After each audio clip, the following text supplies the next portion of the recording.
여러분 반갑습니다. 잘 지내셨죠? 한 학기 동안 여러분과 함께 보건의료 통계 수업을 진행하게 된 이은희입니다. 코로나19로 인해서 여러분들을 학교 강의실에서 만나지 못하고 이렇게 동영상을 통해서 강의를 진행하게 되어서 너무 안타깝습니다. 앞으로 2주 동안 동영상을 통해서 여러분들과 함께 보건의료 통계 수업을 진행할 계획이고요. 첫 강의에 앞서서 한 학기 동안 진행될 강의 계획을 간단히 설명드리겠습니다. 보건의료 통계 수업은 보건의료 분야에서 필요로 하는 통계의 기본 개념을 이해하고 또 다양한 통계 프로그램의 활용 능력을 제고하기 위해 진행될 계획입니다. 평가 방법은 출석, 중간고사, 기말고사, 과제 및 평소 학습 태도를 기준으로 할 계획입니다. 동영상 강의로 진행되는 이번 주와 다음 주는 강의 완료 후에 별도로 첨부된 문제 풀기를 남은 시간 동안 작성하셔서 수업 종료 시간, 그러니까 각 반별로 3시, 6시에 각각 제출해 주시기 바랍니다.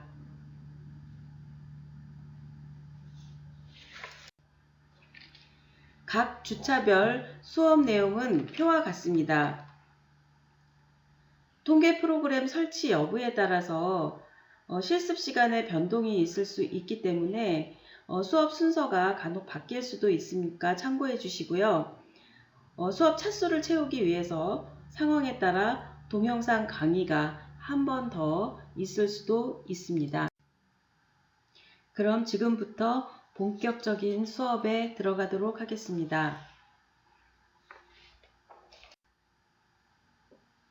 오늘의 수업 내용은 보건의료 통계 첫 시간으로 통계학의 개념과 필요성, 활용 분야 등에 대해서 알아보고 다양한 통계 방법 학습을 위해서 우선적으로 알아야 할 몇 가지 기본적인 개념을 살펴보도록 하겠습니다.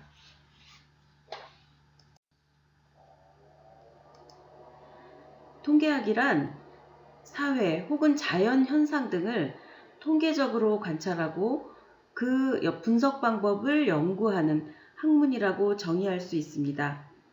자료 혹은 자료의 취급이라는 의미에서 통계의 시작은 여러 가지 현상의 수량적인 기록으로부터 시작이 되었고 방대한 자료로부터 필요한 정보를 얻거나 자료 또는 특정 현상들의 특성을 파악하기 위해서 다양한 분야에서 적절한 처리 방법 등이 개발되어 왔습니다. 이것이 통계학의 다양한 분석 방법들이라 할 수 있습니다.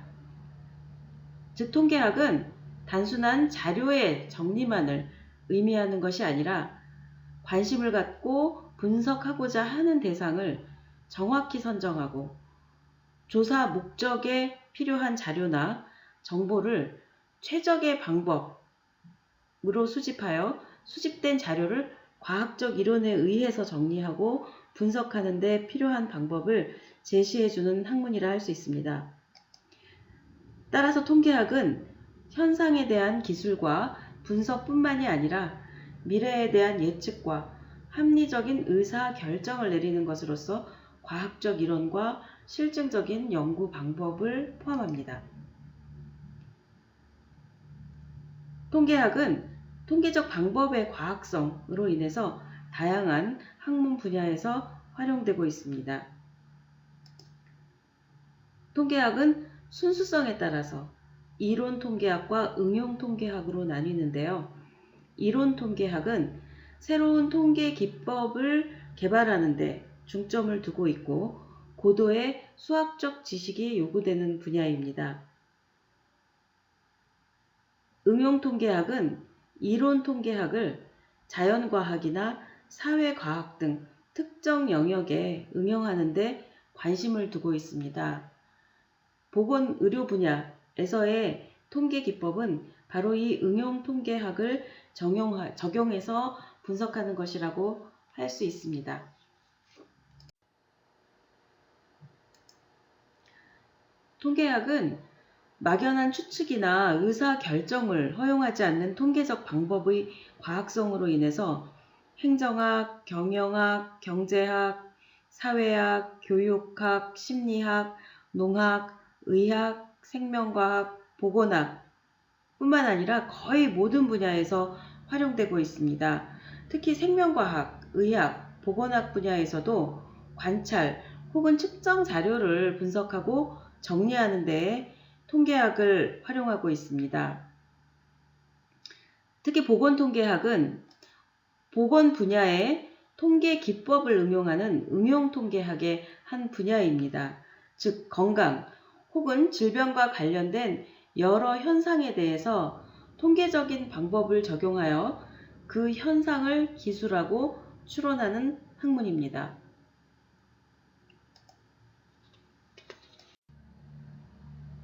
통계적 방법론은 기술통계학과 추리통계학으로 나눌 수 있습니다.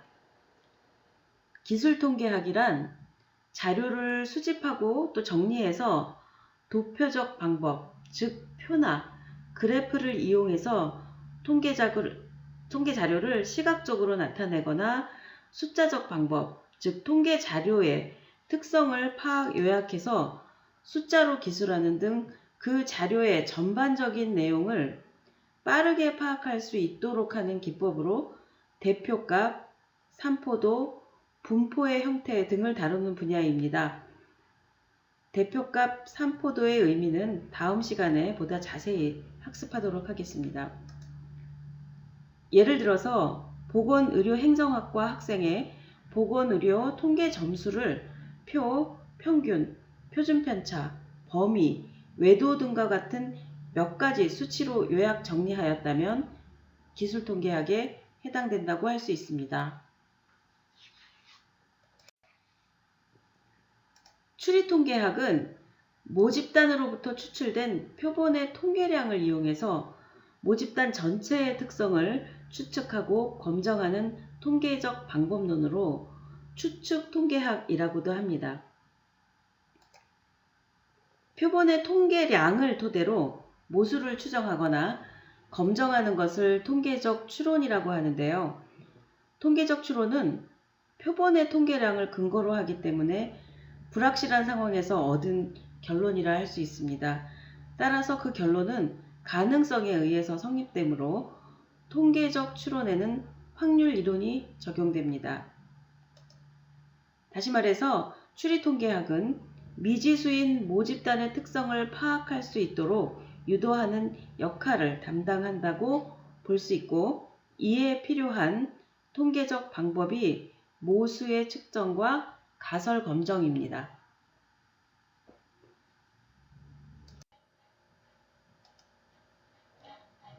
오늘날 통계학에서 핵심이 되는 분야는 바로 추리통계학입니다. 즉 수집된 자료를 단순히 기술하는 것보다 표본에서 얻은 특성치를 기초로 해서 모집단의 특성을 규명하는 데 중점을 두고 있기 때문입니다. 예를 들어서 일부 대학생, 즉 표본 집단의 보건의료 통계 점수를 바탕으로 전체 대학생, 즉 모집단 전체의 평균 점수를 추정하거나 남녀 대학생들 간의 점수 차이가 있는지를 검정하는 것이 추리통계학입니다. 추리통계학이 통계적 방법론의 많은 부분을 차지하고 또 핵심이 되고 있다고는 하지만 표나 그림, 대표값, 산포도 등으로 주어진 기술 통계적 자료가 이해하기 훨씬 수월할 때가 많기 때문에 여전히 잘 활용할 수가 있는 분야이기도 합니다. 이 그림은 모집단의 특성에 대한 결론을 내리기 위한 통계적 분석 절차를 기술통계학과 추리통계학 영역으로 구분하여 나타낸 것입니다. 다시 말하면 기술통계학은 수집된 자료를 정리, 요약, 분석해서 표나 그래프로 작성하거나 숫자로 요약해서 그 자료의 전반적인 내용을 쉽고 빠르게 파악할 수 있게 하는 기법을 다루는 학문입니다. 추리통계학은 모집단의 일부로서 관측된 표본에 확률 이론을 적용해서 모집단의 특성을 추측하고 검정하는 통계적 방법이라고 할 수 있습니다.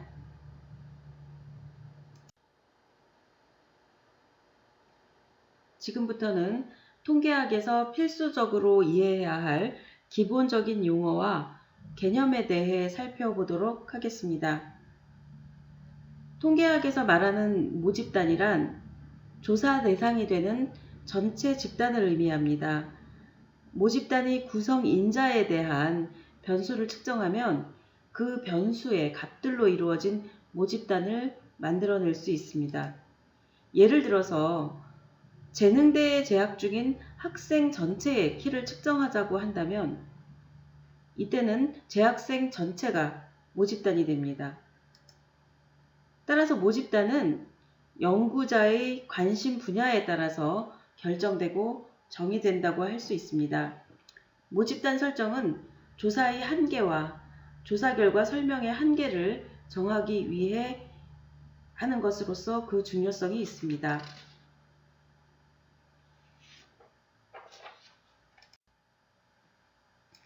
모집단은 그 크기에 따라서 유한 모집단, 무한 모집단으로 구분할 수 있습니다.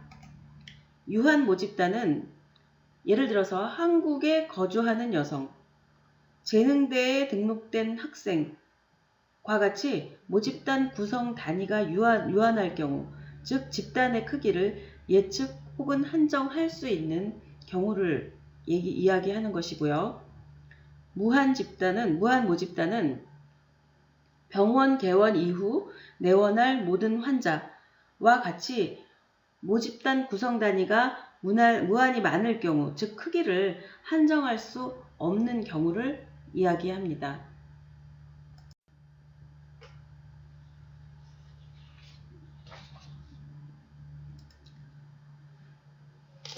한편 표본은 모집단에서 추출된 일부의 집단을 말합니다. 즉 모집단을 구성하는 전체 조사 단위 중에서 뽑은 일부의 조사 단위가 표본입니다. 다시 말해서 표본은 통계적 처리를 위해서 모집단에서 추출한 측정값의 집합이라고 할 수 있습니다. 예를 들어서 모집단인 재능대 재학생 중 일부 학생을 선정해서 키를 측정했다면 이는 일부 학생이 모집단의 한 부분, 즉 표본이 되는 것입니다.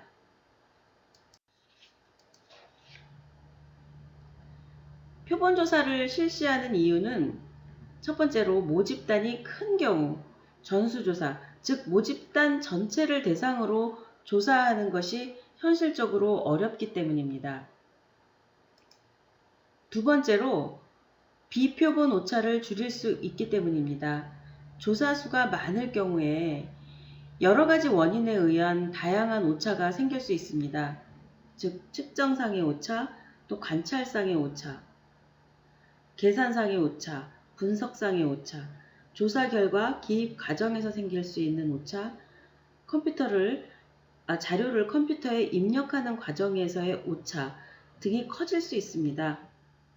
표본 조사를 실시하게 되면 조사 수를 최적화해서 이상과 같은 오차를 줄일 수 있기 때문입니다. 세 번째, 표본 조사를 하는 이유는 모집단의 특성이 시간에 따라서 변화할 때 순간적인 특성을 파악하는 것이 가능하기 때문입니다. 예를 들어서 여름철에 짧은 기간 중에 유행하는 어떤 감염병의 발생률을 파악하거나 또 유행한 감염병에 대한 시급한 조치를 취해야 할 경우에 전수조사를 하려면 현지조사 등의 많은 시간이 소요되기 때문에 모집단의 특성이 변화될 수도 있고 또 적절한 조치를 취해야 하는 시기를 놓칠 수도 있습니다. 이러한 경우에 표본 조사를 하게 되면 상대적으로 짧은 시간 내에 특성을 파악해서 조치 계획을 수립할 수 있습니다. 표본 조사를 실시하는 네 번째 이유는 경제적 이득에 있습니다. 표본 조사를 실시하는 것이 전수조사를 실시하는 것보다 비용이나 시간이나 노력 등이 적게 소요됩니다. 다섯 번째는 표본 통계량으로부터 모수의 추정이 가능하기 때문입니다. 표본 추출이 잘 되었다면 적당한 오차 한계 내에서 모수를 예측할 수 있는 통계 방법이 있습니다. 즉, 표본에서 얻은 평균이나 분산을 활용해서 모집단의 평균이나 분석을 추정할 수 있는 것입니다. 다음은 변수의 개념에 대해서 알아보겠습니다. 변수는 연령, 신장, 체중, 혈압, 콜레스테롤 수치 등과 같이 개체에 따라서 변화가 가능한 상태 또는 특성을 의미합니다. 이러한 변수값을 측정해서 순서대로 나열한 값들이 바로 통계자료입니다. 연구자가 측정할 그 무엇인 변수의 선택은 연구 목적에 따라서 다르고 한 변수만을 다룬 자료를 일변량 자료, 2개 이상의 변수가 관측된 경우의 자료를 다별량 자료라고 합니다. 연구 주제에 필요한 변수는 독립변수와 종속변수로 구성됩니다. 먼저 독립변수는 2개의 변수 중에 한 변수가 다른 변수의 원인에 해당하는 변수로 설명변수, 예측변수, 위험인자 등으로 부릅니다. 종속변수는 두 변수 중 결과에 해당하는 변수로 반응변수, 결과변수, 표적변수 등으로 부릅니다. 교재에 16쪽 그림을 참고하시면 좀 더 잘 이해하실 수가 있을 겁니다. 예를 들어 보겠습니다. 광고 횟수를 늘리면 소비자 인지도가 높아진다는 가설을 검증하려고 할 때 광고 횟수는 소비자의 인지도를 높이는 원인이 되는 변수이므로 독립변수에 해당되고 소비자 인지도는 독립변수, 즉 광고 횟수의 영향으로 변화되므로 종속변수에 해당됩니다. 두 번째, 흡연 기간이 길수록 폐암 유병률이 높아진다는 가설에서는 유병률을 높이는 원인인 흡연 기간이 독립변수, 원인에 의해 변화되는 결과인 폐암 유병률은 종속변수가 됩니다. 마지막으로 한 가지 예를 더 들어보겠습니다.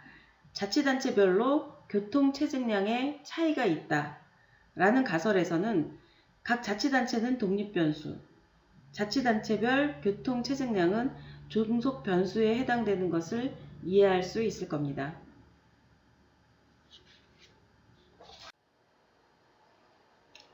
다음은 자료, 즉 변수의 분류에 대해서 알아보겠습니다.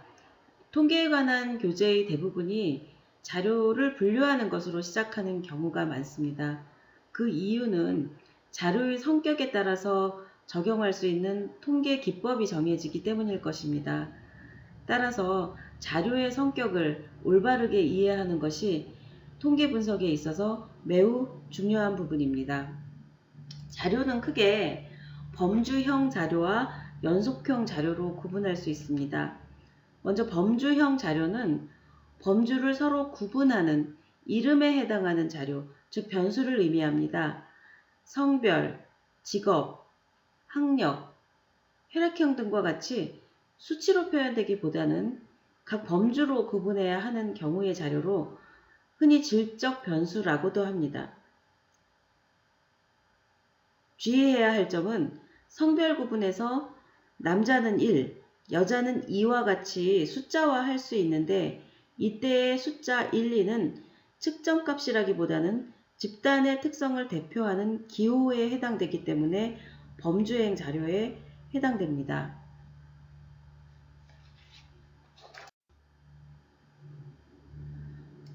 범주형 자료는 다시 명목 척도와 순위 척도로 구분됩니다.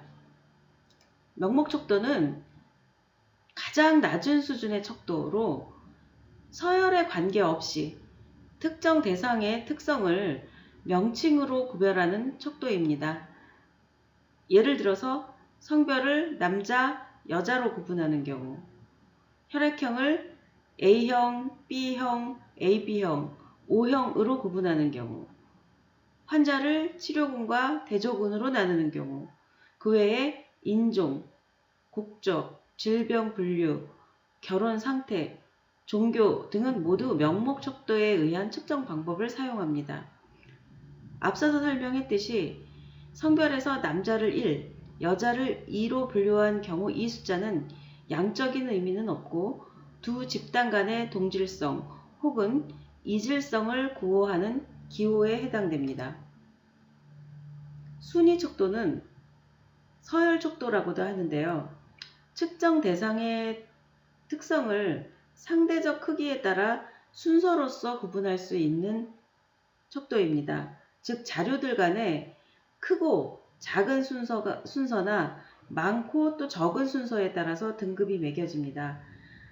그러나 각 순서 사이의 간격이 같다고 할 수는 없기 때문에 수량화하거나 평균을 낼 수는 없습니다.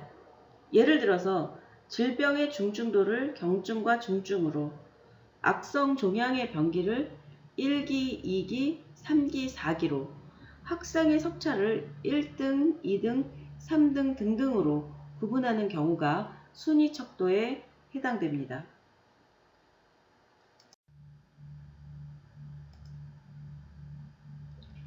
연속형 자료는 연구자의 연구 대상이 되는 특성을 연속적인 수로 나타낼 수 있고 평균을 낼 수 있는 자료로서 양적 자료를 이야기합니다. 예를 들면 아동의 체중, 성인 남자의 신장, 혈압, 진료 환자의 연령, 대장균의 수, 수질 오염도, 적혈구의 헤모글로빈 수치 등 숫자로 표현이 가능한 변수들이 연속형 자료에 해당됩니다.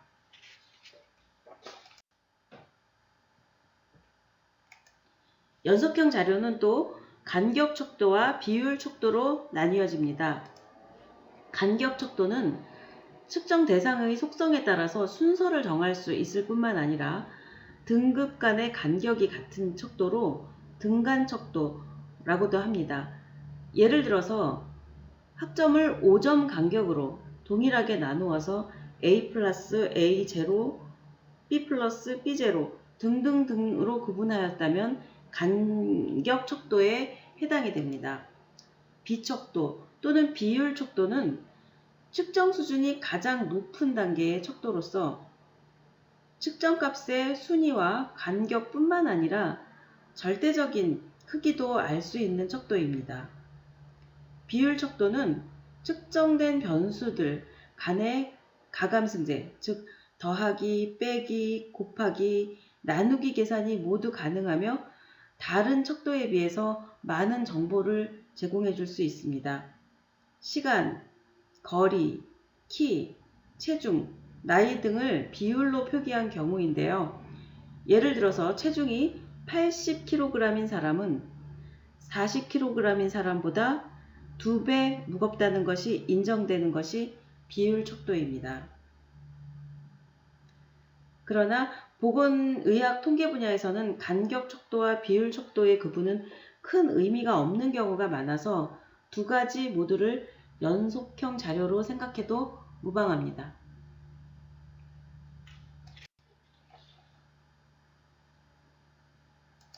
그러나 주의해야 할 것은 순위 척도와 연속형 자료를 정확히 구분해야 한다는 것입니다.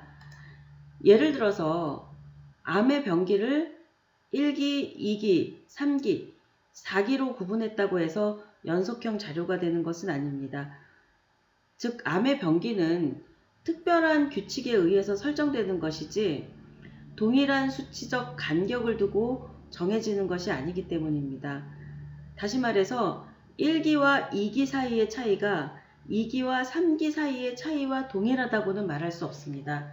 또한 1기의 2명과 3기의 2명을 평균 2기, n수 2라고 설명할 수는 없습니다. 순위 척도는 위아래의 순서만 존재할 뿐 자료의 개수가 많다고 해서 연속형 자료는 아닙니다.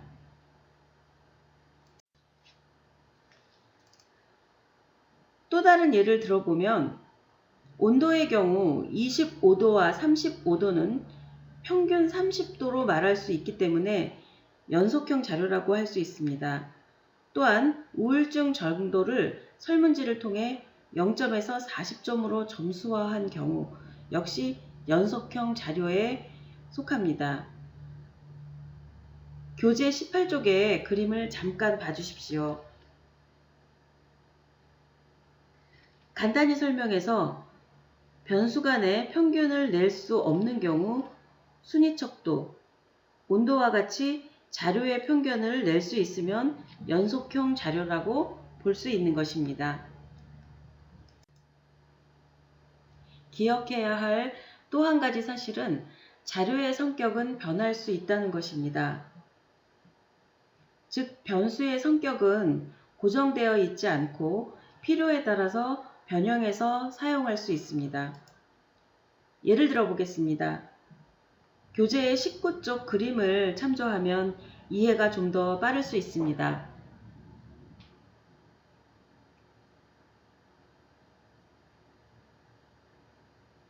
나이에 따른 수축기 혈압의 변화를 알아보기 위한 연구에서 그림의 왼쪽과 같이 20에서 70세까지의 혈압 측정 결과를 표시하였습니다.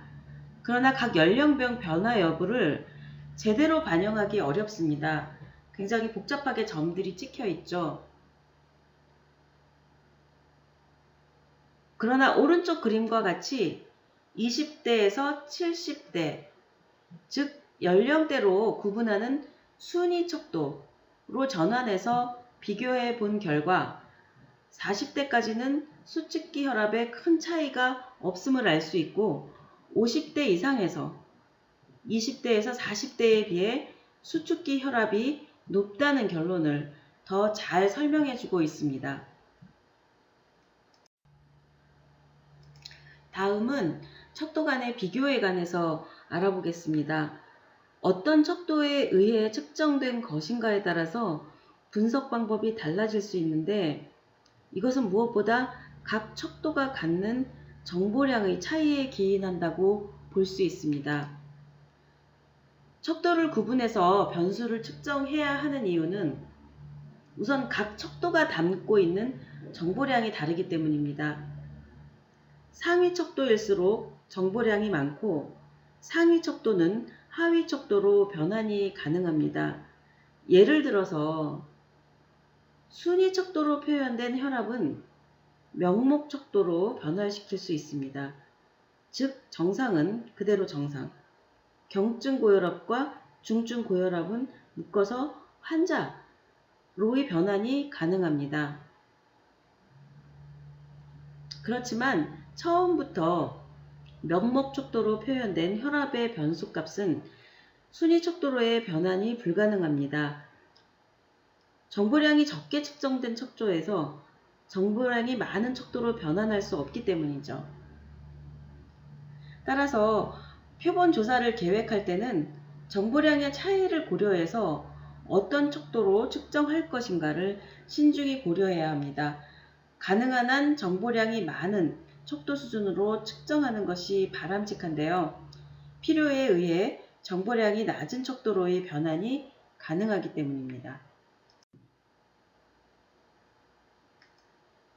척도를 구분해서 변수를 측정해야 하는 두 번째 이유는 척도 수준에 따라 적용 가능한 통계적 분석 방법이 다르기 때문입니다.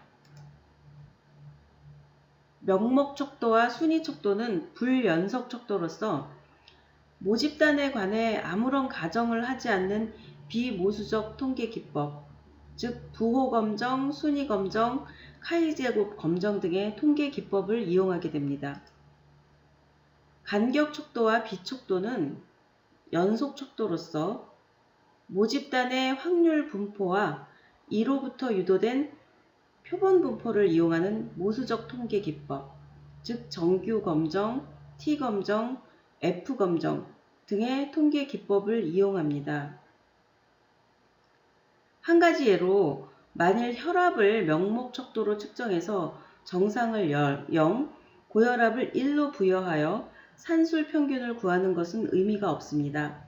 비척도로 측정해서 산술 평균을 구했다면 이것으로부터 전체 환자에 대한 해석이 가능합니다. 이 자료에서 설명된 통계 기법은 추후 다시 다룰 예정이므로 이런 기법이 있다는 정도로만 이해하시기 바랍니다. 이 표는 지금까지의 자료의 분류 방법을 간단히 정리한 것입니다. 명목 척도는 성별, 인종, 종교, 집단명이 같거나 다르다고 표현할 수 있고, 순위 척도는 계급, 석차, 경제상태 등과 같이 크거나 작은 순위를 갖게 되는 변수라고 다시 한번 정리해 볼 수 있습니다. 간격 척도는 체온, 온도 등 일정한 간격을 두고 더하거나 뺄 수 있는 형태의 변수. 비율 척도는 신장, 무게, 거리, 시간 등을 일정한 간격을 두고 더하거나 빼거나 비율적으로 높고 낮음을 표시할 수 있는 변수라고 할 수 있습니다.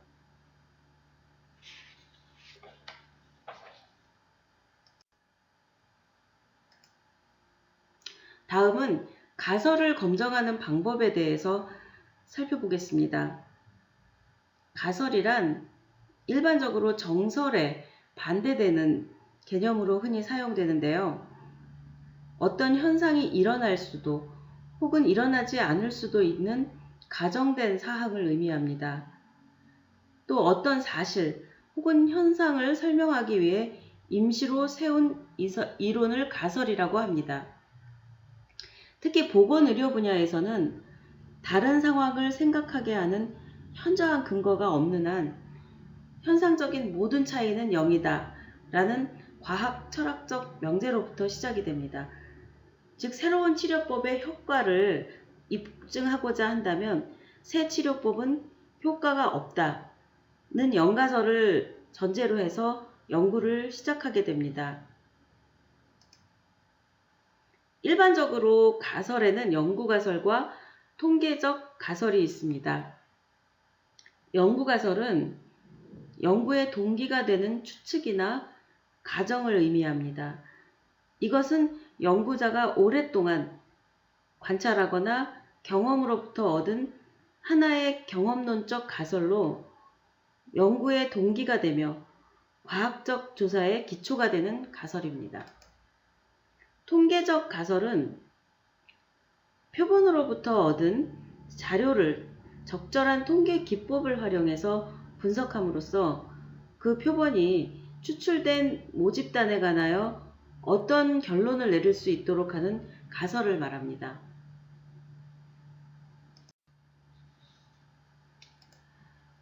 가설 검증이란 통계적 가설의 타당성을 검증하는 것으로 표본의 분포나 자료를 토대로 그 표본이 추출된 모집단에 관해서 사전에 설정된 통계적 가설이 사실인지 아닌지 타당성을 판정하는 과정입니다. 가설 검증에는 모집단의 확률 분포 전제 여부에 따라서 모수 검증과 비모수 검증의 두 가지가 있습니다. 모수 검증은 모수라는 말이 의미하듯이 모집단에 대한 확률 모형으로부터 출발해서 모집단의 확률 분포를 중요시합니다. 즉 모수 검증은 모집단이 정규 분포할 때 등과 같은 전제 조건을 붙이게 되고 이런 전제 조건이 만족되었을 때 검증의 타당성을 보장할 수 있습니다. 모수 검증에 상대되는 개념인 비모수 검증은 모집단의 확률 분포를 가정하지 않습니다.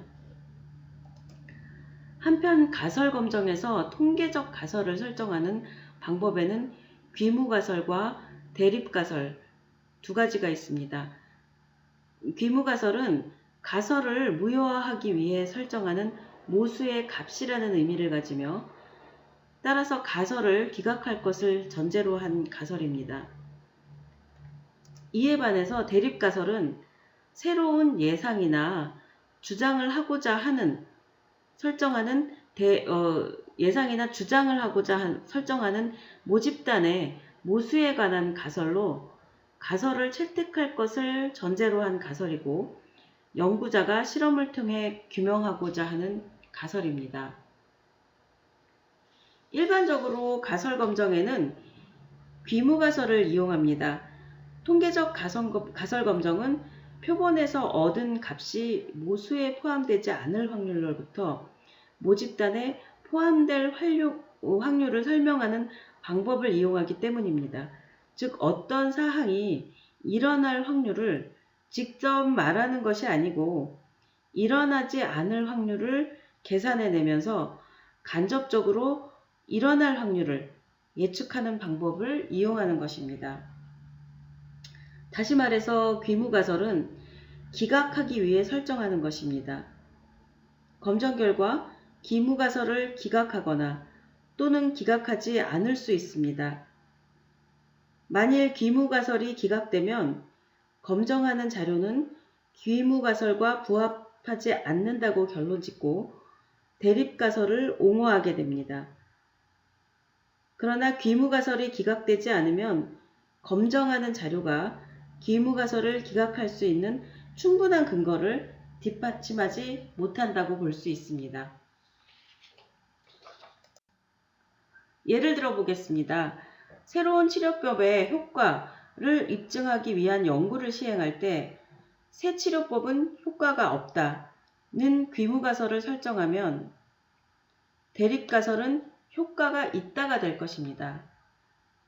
또 흡연자에서 뇌혈관 질환의 발생이 증가함을 증명하고자 하는 연구에서는 흡연 여부는 뇌혈관 질환의 발생에 영향을 미치지 않는다는 귀무가설을 설정하게 되고 대립가설은 발생에 영향을 미친다가 됩니다.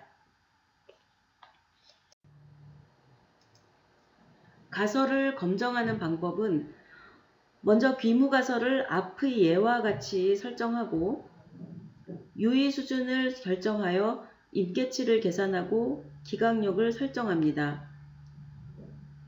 여기서 임계치는 귀무가설을 기각할 것인지 채택할 것인지를 결정하는 판정 기준이 되는 값을 의미합니다. 유의 수준을 0.05, 즉 5%로 설정한 후 검정 통계량을 계산한 결과 그 크기가 임계치보다 작으면 귀무가설을 기각하고 통계학적으로 의미가 있는 또는 통계적으로 유의한 결과를 얻었다고 통계적 설명을 하게 됩니다. 계산된 검정 통계량의 크기가 임계치보다 크면 귀무가설을 받아들이고 통계적으로 유의하지 않은 결과를 얻었다고 결정하게 됩니다. 그림의 예를 통해 다시 한번 설명해 보면 치료법은 효과가 없다는 귀무가설을 전제로 연구를 시작해서 임상시험을 수행합니다. 임상실험 결과 통계적으로 유의한 결과를 얻었다면 즉 p-value가 0.05%보다 작다면 귀무가설을 전제로 치료 효과가 없다는 결과가 도출될 가능성은 5% 미만이므로 처음 전제로 가정했던 귀무가설이 틀린 것이므로 이를 기각하게 됩니다. 따라서 대립가설, 즉 실제는 효과가 있기 때문에 이 결과가 관찰된 것으로 간주하고 대립가설을 채택하게 됩니다. 한 가지 예를 더 들어보겠습니다. 200명의 환자를 100명씩 두 군으로 무작위 배정해서 치료법 A와 B를 각각 실시한 뒤 두 치료법의 효과에 차이가 있는지 여부를 확인하는 연구에서 귀무가설은 두 치료법은 효과에 차이가 없다가 되고 대립가설은 차이가 있다가 될 것입니다.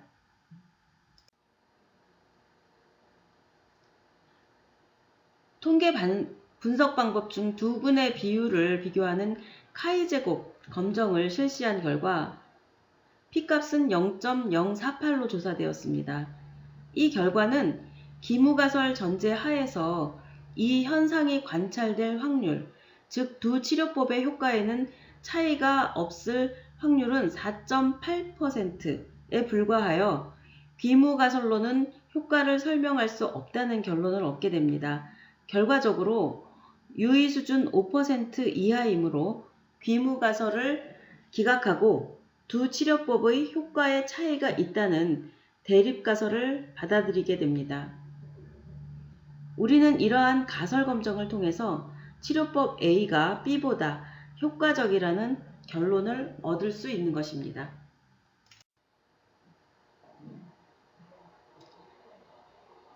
앞에서 유의 수준, p-value와 같은 용어가 있었는데요. 이것들이 갖는 의미를 좀 더 살펴보도록 하겠습니다. 앞에서 살펴본 가설 검정에서는 오류가 발생할 수 있는데 가설 검정은 모집단 전체를 조사한 것이 아니고 표본으로부터의 통계적 추론에 의해 판단하는 것이기 때문에 언제든지 잘못 판단할 가능성이 있습니다. 가설 검정에서 발생할 수 있는 오류에는 가설이 참인데 그 가설을 기각하는 경우인 제1종 오류와 가설이 참이 아닌데 기각하지 않고 받아들이는 경우인 제2종 오류가 있습니다. 귀무가설을 기각할 때는 언제나 제1종 오류를 범할 가능성이 있고 그 확률을 유의 수준이라고 합니다. 반대로 귀무가설을 받아들일 때는 제2종 오류를 범할 가능성이 있습니다. 2종 오류는 대립가설의 타당성을 입증하지 못하는 경우에 발생하는 오류로, 즉 실제로 효과가 있는데 있다는 사실을 입증하지 못하는 경우,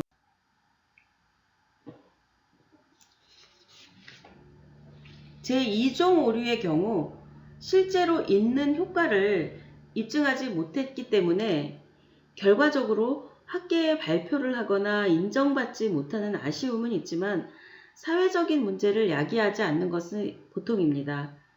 그러나 실제로는 효과가 없는데 실험 결과 효과가 있다고 나오는 제1종 오류는 사회적으로도 큰 문제가 될 수 있습니다.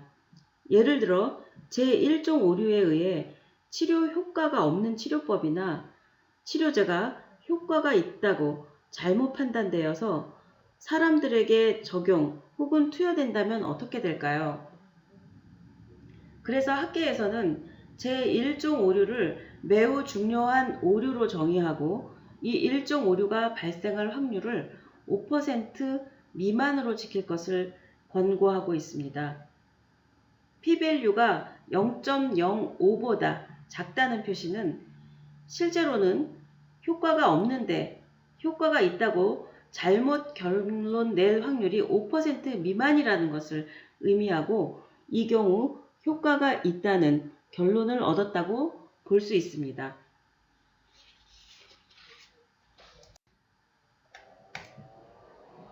즉, 5% 유의 수준은 통계 분석에서 제1종 오류를 범할 가능성을 5% 미만으로 제한한다는 의미이며 실제 효과가 없는데도 효과가 있다는 결론에 도출 가능성을 5% 미만으로 묶어두어야 연구 결과의 유효성을 인정하겠다는 표시입니다.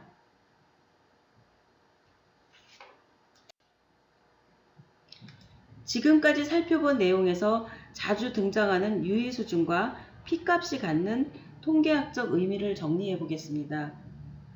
유의 수준은 검정 통계량이 귀무가설의 기각력에 속할 경우 그것을 유의하다고 말하는데 옳은 귀무가설을 기각, 즉 오류를 범할 확률을 의미하며 앞서 설명한 것처럼 최소화가 필요합니다. 흔히 사용되는 유의 수준의 값은 0.01, 0.05, 0.01 등으로 표시됩니다. P값은 귀무가설이 기각될 수 있는 유의 수준의 최소치로서 검정 통계량 대신 P값을 제시함으로써 가설을 기각할 수 있는 확률을 제시해 주는 것입니다. 표시할 때는 보시는 바와 같이 P값이 0.001, 0.01, 0.05 보다 작다는 의미를 표기하며 이것은 0.1%, 1%, 5% 유의 수준에서 귀무가설을 기각할 수 있음을 의미하는 것입니다.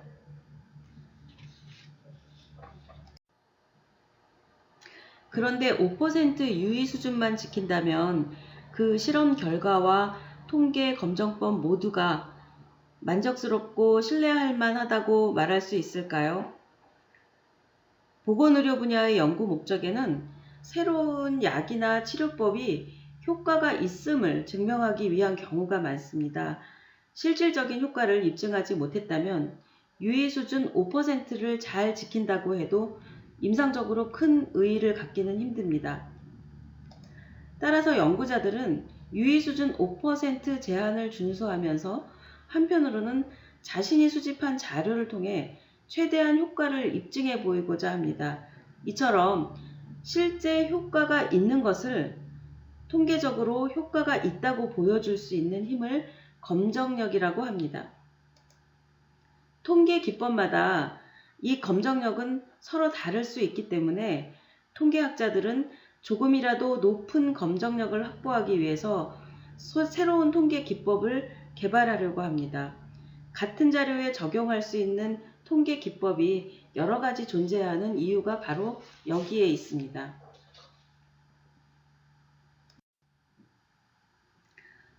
한편 여러 개의 가설을 동시에 비교하는 것을 다중비교라고 합니다. 이 경우 여러 개의 가설을 각각의 유의 수준 5%를 기준으로 검정하게 되면 어떤 군에서는 유의하고 어떤 군에서는 유의하지 않은 결과를 가져오거나 또 모든 군에서 유의하지 않은 결과를 가져올 수도 있음에도 군 간의 비교 과정에서 한 가지 정도는 유의하다는 결론을 내릴 가능성이 발생할 수 있습니다. 세 군의 치료 효과를 비교하는 실험을 예로 들어보겠습니다.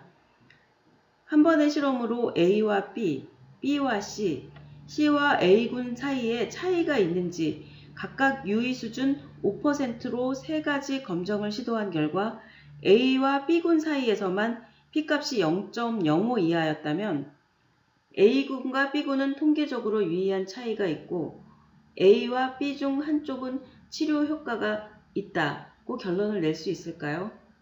C군과의 비교에서 A, B와 유의하지 않았음에 주목해야 합니다. 따라서 다중비교에서의 가설 검정에서는 각각이 아닌 전체의 유의 수준이 5%를 넘지 않도록 해야 합니다.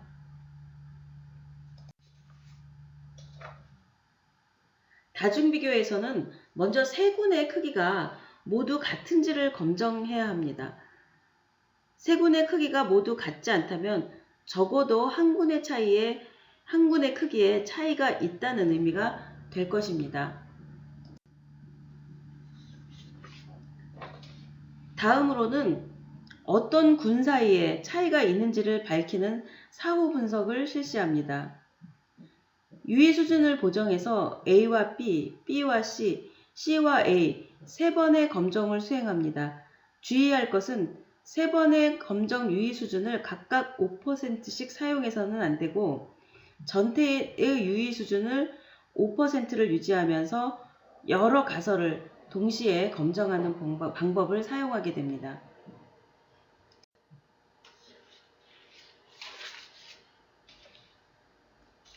다음은 자유도에 대해서 살펴보도록 하겠습니다.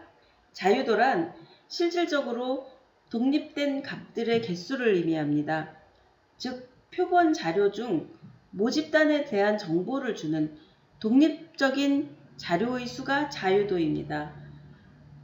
평균값이 정해져 있는 10개의 자료 중에서 9개의 값은 아무 값이나 자유롭게 취할 수 있지만 평균값이 정해져 있다면 자료의 개수가 n인 경우 자유도는 n-1입니다. 교재 28쪽 위쪽의 그림을 참조해 주시기 바랍니다.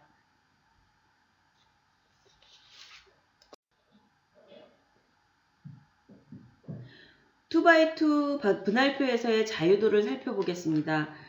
100명의 환자를 대상으로 당뇨와 고혈압, 유무를 각각 조사한 결과표입니다. 표 안의 A, B, C, D 4개의 값 중 1개의 값만 구해지면 각각의 테이블 계산에 의해 나머지 값은 자동으로 정해지게 됩니다. 결과적으로 자유도는 1이 됩니다.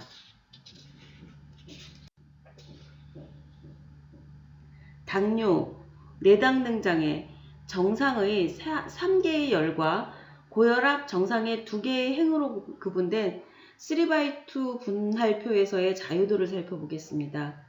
A에서 F 6개의 값 중 2개만 정해지면 나머지 값을 채울 수 있기 때문에 자유도는 2입니다. 이와 같이 주변의 합이 모두 정해져 있을 때 n/m 교차표는 n-1 곱하기 n-1의 자유도를 갖는다고 설명할 수 있습니다.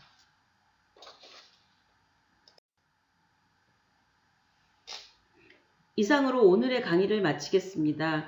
지금부터는 포털 시스템 재택 수업 확인 등록 내용에 별도로 첨부된 파일의 문제를 풀어서 제출해 주십시오. 남은 시간 동안 작성해서 해당 수업 종료 시간, 즉 3시, 6시까지 제출을 완료해 주시기 바랍니다. 다음 시간에는 분포와 검정 통계량, 중심 극한 정리, 모수적 방법과 비모수적 방법, 자료의 탐색 및 정규성 검정의 개념에 대해서 알아보도록 하겠습니다. 수고 많으셨습니다.